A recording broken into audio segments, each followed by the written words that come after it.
একটা।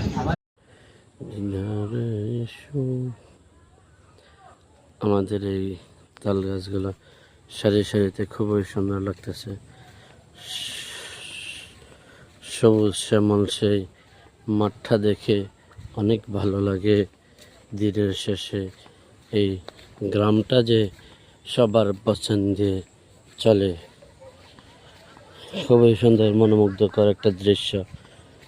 আমরা যারা নোয়াখালীতে আসতে চাচ্ছি, আমরা এই জায়গাটাতে খুবই মিস করার একটা জায়গা। যদি আমরা কেউ সময় পাই আমরা আসব। আপনার মনটা এই সবুজ শ্যামল এই প্রাকৃতিক দেখে আপনার খুবই ভালো লাগবে, খুবই সময়টা মনোমুগ্ধকর কাটবে। হয়তো আপনি চাচ্ছেন যে নোয়াখালীতে ঘোরার মতো কিছু নেই, আসলে না, নোয়াখালী ঘোরার মতন এই একটা জায়গা, খুবই মনোমুগ্ধকর এলাকা। আপনি যদি আসেন, আমার মনে হয় আপনার মন না ভরে থাকবে না। এমন তাল গাছগুলোর যে সারি সারিবদ্ধতা আপনি দেখে আপনার খুবই ভালো লাগবে। এবং যে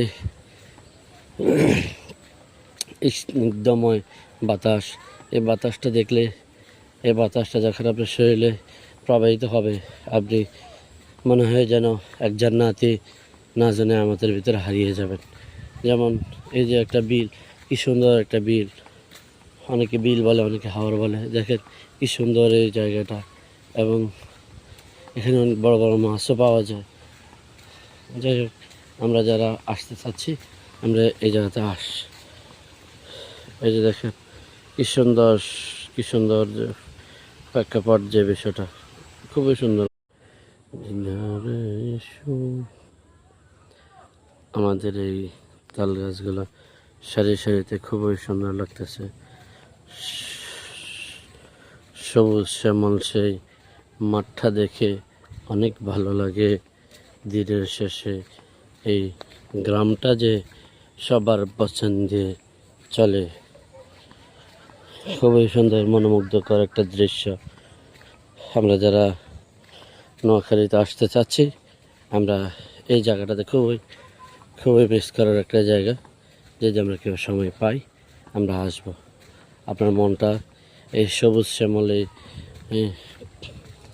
প্রাকৃতিক দেখে আপনার খুবই ভালো লাগবে, খুবই সময়টা মনোমুগ্ধকর কাটবে। হয়তো আপনি চাচ্ছেন যে নোয়াখালীতে ঘোরার মতো কিছু নেই, আসলে না, নোয়াখালী ঘোরার মতন এই একটা জায়গা, খুবই মনোমুগ্ধকর এলাকা। আপনি যদি আসেন, আমার মনে হয় আপনার মন না ভরে থাকবে না। এমন তাল গাছগুলো